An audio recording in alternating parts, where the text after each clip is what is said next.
നിരവധി പുരസ്കാരങ്ങൾ നേടിയും വിവിധ ഭാഷകൾ ഉൾപ്പെടുന്ന 27ഓളം കവിതകൾ രചിച്ച ഇന്റർനാഷണൽ ബുക്ക് ഓഫ് റെക്കോർഡ്സിൽ ഇടം നേടി ശ്രദ്ധേയയാകുകയാണ് തൃപ്പൂണിത്തുറ ശ്രീ ഗണപതി മഠത്തിൽ ധീർത്ത വിവേക് എന്ന 4ാം ക്ലാസ്സുകാരി.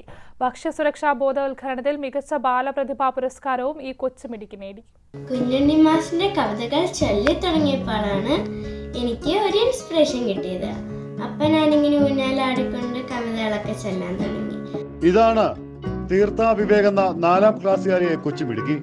3 ഭാഷകളിൽ 27ഓളം കവിതകൾ രചിച്ച് ഇന്ത്യ ബുക്ക് ഓഫ് റെക്കോർഡ്സിൽ ഇടം നേടി. 2021, 22, 23, 2024 തുടങ്ങിയ വർഷങ്ങളിൽ തുടർച്ചയായി പുരസ്കാരങ്ങൾ വാങ്ങിക്കൂട്ടിയ പ്രതിഭ ആസാദി പുരസ്കാരവും ഭാരതീയ പുരസ്കാരവും നേടി.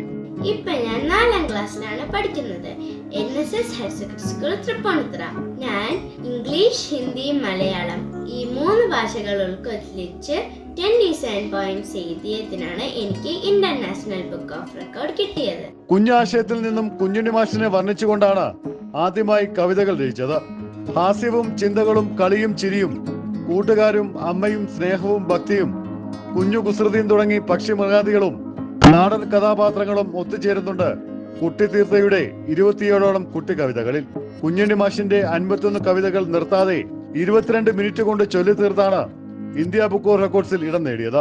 ഹൈക്കോടതി അഭിഭാഷകനായ വിവേക് കെ വിജയനും സെന്റ് തെരേസസ് കോളേജിലെ അസിസ്റ്റന്റ് പ്രൊഫസർ ഡോക്ടർ സൗമ്യ വിവേകിന്റെയും മകളാണ് ഈ കൊച്ചുമിടുക്കി. ജയ് ഹിന്ദ് ന്യൂസ്, കൊച്ചി.